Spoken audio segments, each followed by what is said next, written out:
Welcome back. Glad you're with us. John Morris Show. We are live at the Brazos Landing on this Wednesday afternoon. We talk the offense with Jake Spavital. Let's talk defense. Baylor's new defensive coordinator, Joe Klanderman, is with us. I say new. We can drop the new. I mean, you've been here. You're settled. You got your family here and everything. So, exactly. Know your way around Waco. Know your way to the Brazos Landing. So that's a good thing. Yeah, all right, good. You're going to like this place. But thanks for your time. I know you're busy in the middle of spring drills, and for you on the defensive side, we were saying there's a lot of new, a lot of getting to know everybody with you, calling the plays on defense, a couple of new assistants on your side, and new players. Yeah. It's a lot of new, isn't it? A lot of new, and we're working through it. And we just 15 minutes ago got done having a conversation with the defensive staff about, how can we get these things that we have abstract concepts of and get them to be second nature. Yeah. That's kind of the process that we're working on right now. I think everybody's to the point now where everybody a little bit knows what to expect, a little bit knows what to think, maybe a little bit knows how to react, players and coaches. But maybe we're not masters of it. Yeah. And that's the process that we're in right now, is just trying to achieve mastery. Yeah. And that's the ultimate goal, isn't it? Not to have to think through everything, but just know it and react and be there in the bright spot. If you think you're going to be too late. Right. And so it's got to be second nature to you. And, the first part of spring was, how can we see who we are? I didn't know. I didn't know what our personnel was, and I didn't know what we were good at, not good at. I have a little bit better understanding of what that is now, and so we're starting to shift our focus into doing those things more. Yeah. And ditching the other stuff. Yeah. What's the first step when you come in and you got to learn everybody and get to know everybody? Is it a more of a one-on-one, meet with these guys, get to know them, know what they're about, and then just go from there? I did that with everybody, yep. And then step one is just laying out clear expectations, and just so that everybody knows what's in front of them and what we're trying to achieve. And then just being really honest and pushing guys towards those objectives. And that's kind of what we're in the middle of that process. Yeah. And so for us, effort was a big thing, and just how hard we play and how the intensity that we approach things with. And we were not there, when we got here, and we're so much closer to that right now. If you watched us practice one versus watching us practice yesterday, I would hope that you would say that's night and day. Wow. And just maybe not in terms of all of it, but just in terms of how hard we play, the communication, that kind of stuff. I'm proud of that. I don't mean this to compare Baylor to any other places, but talk about the culture that is here and the culture that Coach Aranda has with Baylor football. It's really interesting because, as you mentioned, there were so many new guys. Coach Aranda in a team meeting the other day asked players, staff, everybody, if you're new here, raise your hand, and dang, the whole room. I bet. So it was being built. And I think Coach Aranda has done as good of a job as I've ever seen or heard of being very deliberate in building that. He's doing an incredible job.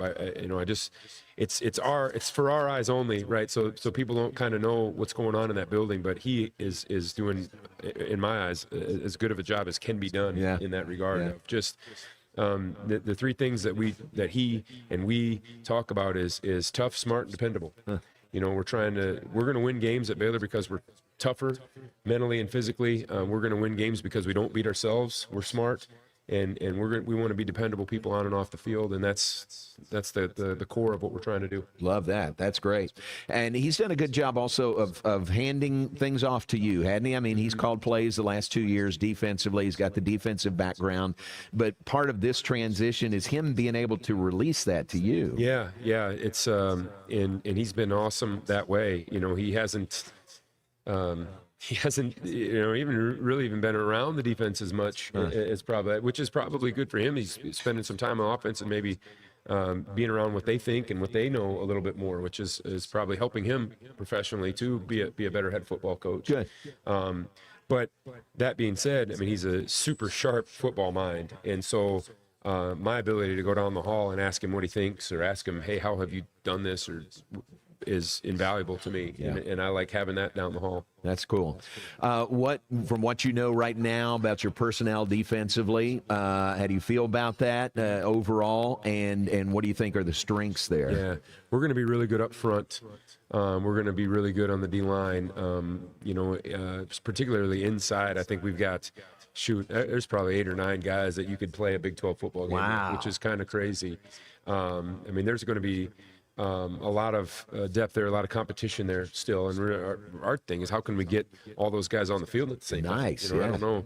It's a nice problem to have. Guys can play corner, but it's cool, and the defensive ends are that way too. I knew kind of what we were going to get in Ryan Davis.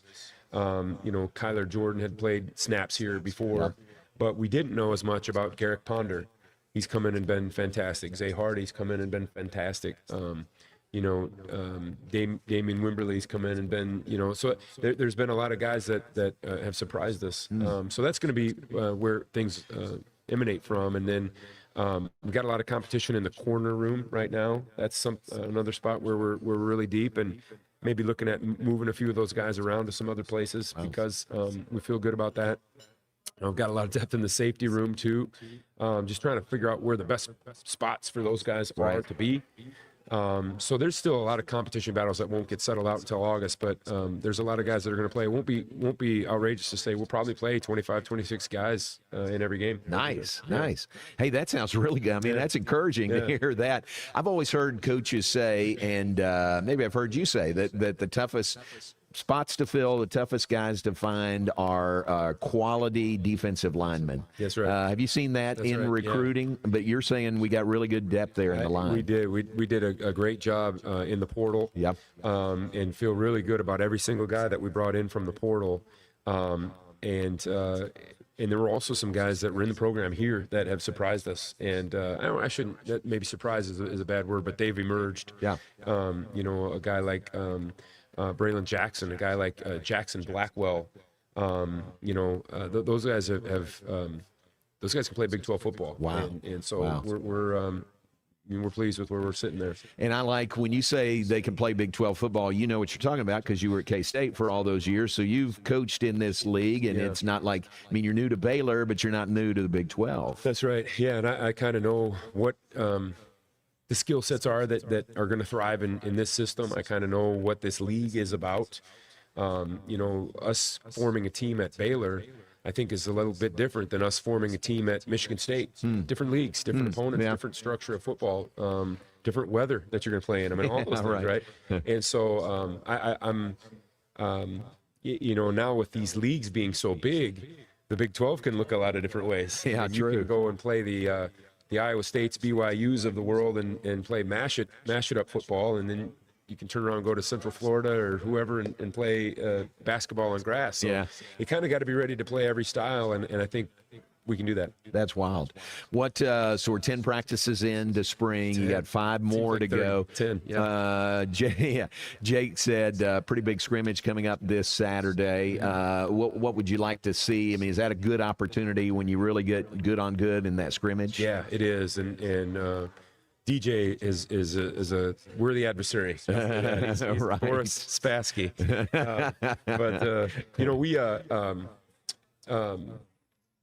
We installed heavy for the first 6 days or so, and scrimmages notwithstanding. So we were putting things in at a rate where we weren't maybe executing them crisply, and guys were kind of getting these loose concepts. That's slowed down now. And so we had a scrimmage last Saturday and went well, whatever. And then this week, we've really not been installing anything. Okay. And we're slowing down. So I guess what I'm hoping to see from the next scrimmage is our execution level go up. We're making a lot of errors, simple, errors that I'm hoping can become more second nature to guys so we can play a little bit faster. Jake was giving us a rundown of DJ Lagway, a lot of eyes on him from the opposite side, trying to defend against him. What's that been like so far? Cannon. I mean, he's got a cannon on him, and he makes some throws that I don't know if I've seen. And I've been around some really good quarterbacks. If in my, Carson Wentz and Trey Lance and Easton Stick, and Skyler, name it. I've been around a lot of NFL guys, and he makes some throws that I don't know if I've seen too many of those guys make. And he just sees things really well. I think he just sees pictures really well. And he and I kind of rib each other sometimes on, he'll catch me and say, "Hey, you had some good stuff in today." And I say, "Well, we ain't stopping that side pocket throw at you."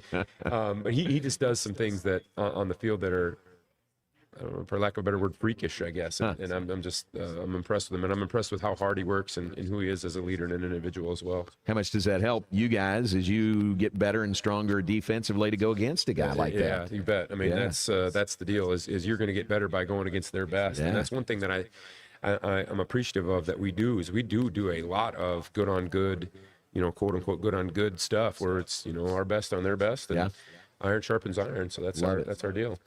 Well, really appreciate your time. I know you're busy, but thanks for coming over here, and good to get an update, and good luck wrapping up spring. Yeah, time flies, man. We're having fun. But I appreciate you having me. You bet. Thanks very much. Thank you. Joe Klanderman's Baylor's defensive coordinator. Great to have him here with us live from the Brazos Landing. We'll let him go back to work. You're probably going right back into the film room right now. So we'll let Coach Klanderman go. Another guest is Nick Florence, who'll join us after a break. So we'll look forward to that as we continue live from the Brazos Landing. Appreciate the hospitality here, and we'll continue John Morris Show right after